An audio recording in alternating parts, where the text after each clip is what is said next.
देंगे कि तोड़ देंगे तार।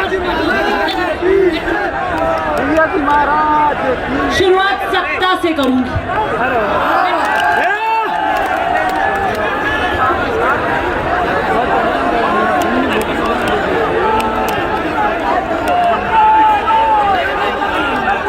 थोड़ी सी शांति, थोड़ी सी शांति। बहुत मौके दूंगी नारों के लिए।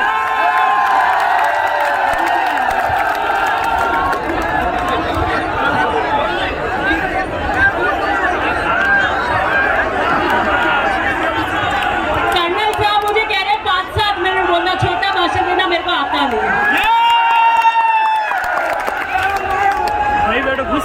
लाख बर्फ गिरे, लाख तूफान आए, वो फूल खिल के रहेंगे जो खिलने वाले।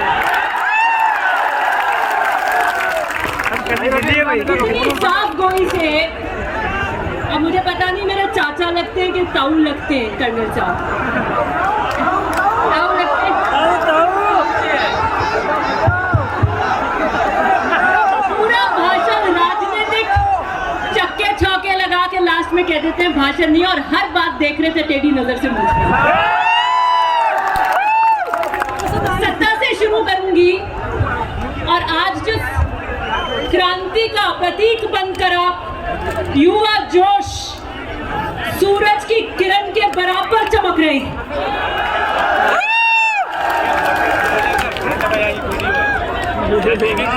अभी कह रहे थे कि कुछ हजारों में आए, कुछ मुट्ठी पर बाजरे हिंदुस्तान का राज लौटा देते हैं, और कुछ मुट्ठी पर बाजरे मुझे ऐसा लगता है कि विश्व की बादशाहत दिलाने का जोश।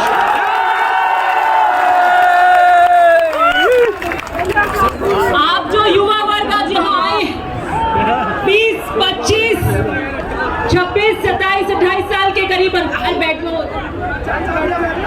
क्या आपकी आयु होगी? 98 का किस्सा आज वो व्यक्ति भी जानता है जो 22 साल का है, जो जन्मा नहीं था उसका। हमारी विरासत है संघर्षों की, हमारी विरासत है सिद्धांतों की, और सत्ता की भागीदारी के अंदर क्यों है हमारी विरासत? क्यों है कि अभी हेमाराम जी का उदाहरण दे रहे थे कि हमारा आदमी हर जगह नहीं होता। सत्ता की भागीदारी क्यों है जरूरी? मैं याद करना चाहूंगी स्वर्गीय बलदेव राम जी मिर्धा,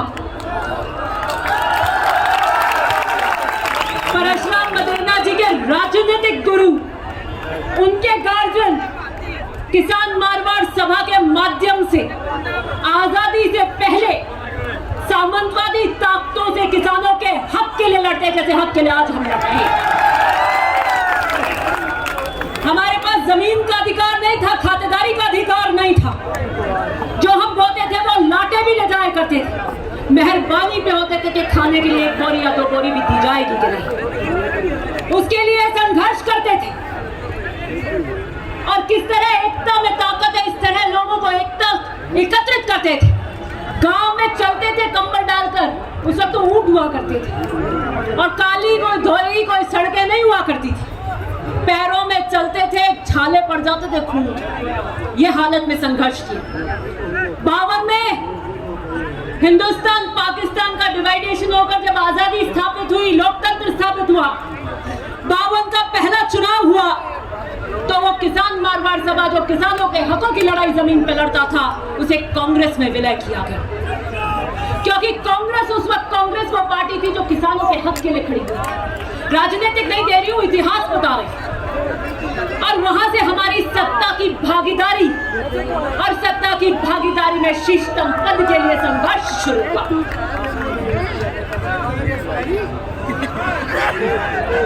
उसके बाद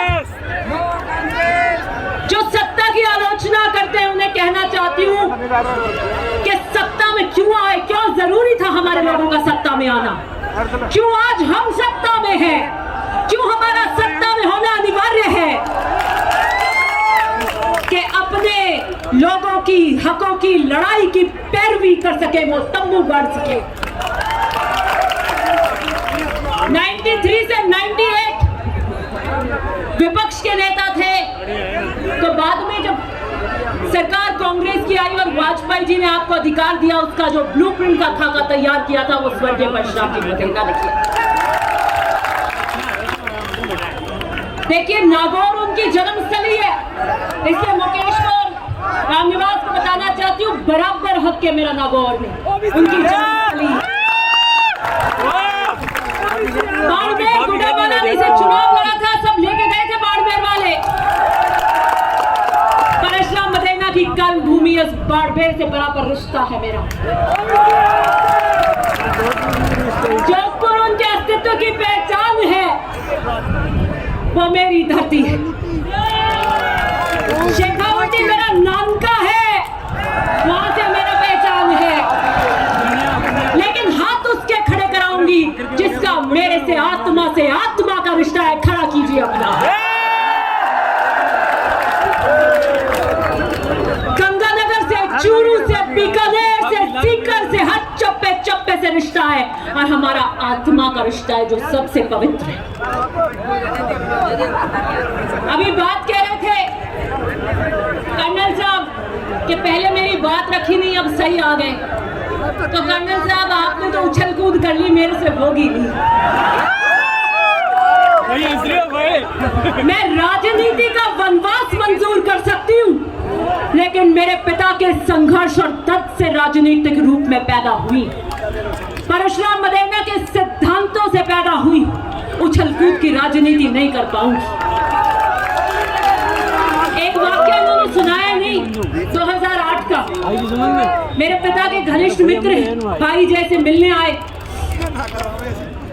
मंत्री पद की शपथ होने वाली थी, तो उन्होंने कहा महिपाल जी, मैं मंत्री न बनूं तो आप शपथ मत लेना, मैं नहीं बनूं तो आप मत लेना।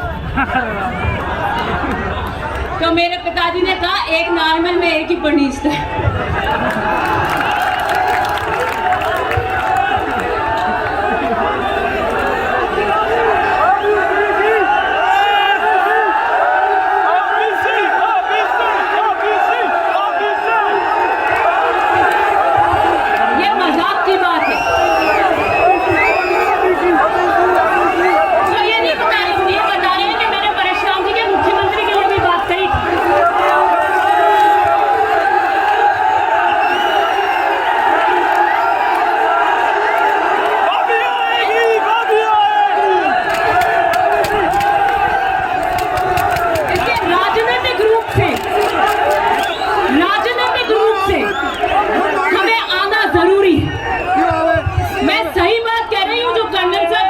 मजाक की बातें कि क्या घनिष्ठ का संबंध था, वो उन्होंने मजाक की बात करी थी और उन्हें कहा कि मुख्यमंत्री बनाइए मदेना साहब, बात का संबंध समझ। और आपको दूसरी बात कहना चाहती हूँ कि सपना की लड़ाई में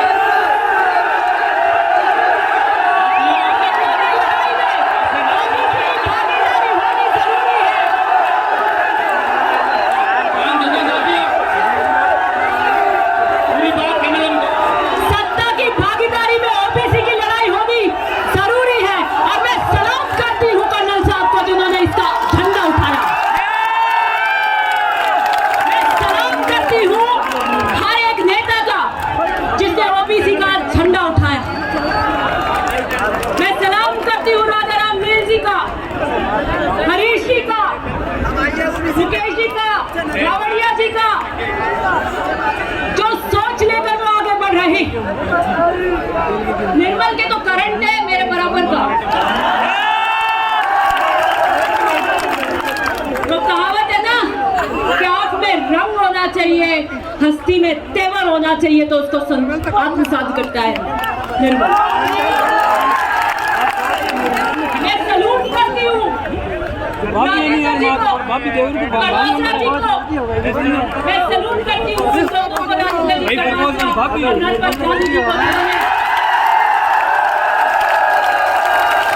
जिन्होंने इस क्रांतिकारी आयोजन की नींव रखी और बिगुल बजाया। हम तो आए हैं कि सत्ता के अंदर आपकी बात रख सके, लेकिन अगर श्रेय जाता है तो आपको जाता है जिसने जमीन पे इसके लिए संघर्ष किया। लड़ाई तो हमें करनी थी जनसंख्या के हिसाब से, जनसंख्या के हिसाब से, और हम मैदान में आ गए हैं ओबीसी आरक्षण को बचाने के लिए स्टेज सजा। जो 3 बातें मुझसे पहले कर्नल साहब ने कही थी, क्योंकि उनका आदेश है कि थोड़ा छोटे में बोलना। कर्नल साहब का माइक लेते ही मेरे को आदेश था कि थोड़ा 5-7 मिनट में बोलो।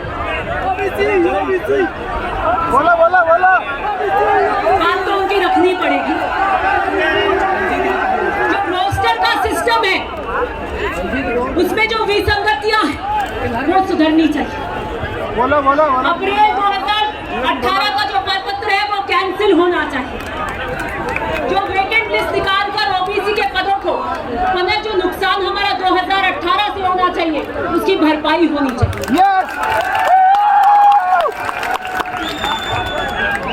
पुनः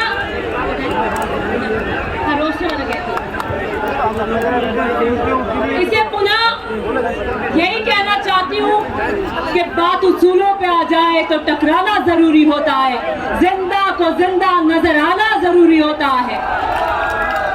और किसान एकता को जिंदाबाद करते हुए समस्त युवाओं की क्रांति को नतमस्तक होकर सलाम करते हुए मैं कहती हूँ कि जहां आपको हमारी जरूरत पड़ेगी वहां हम आपके साथ होंगे। धन्यवाद।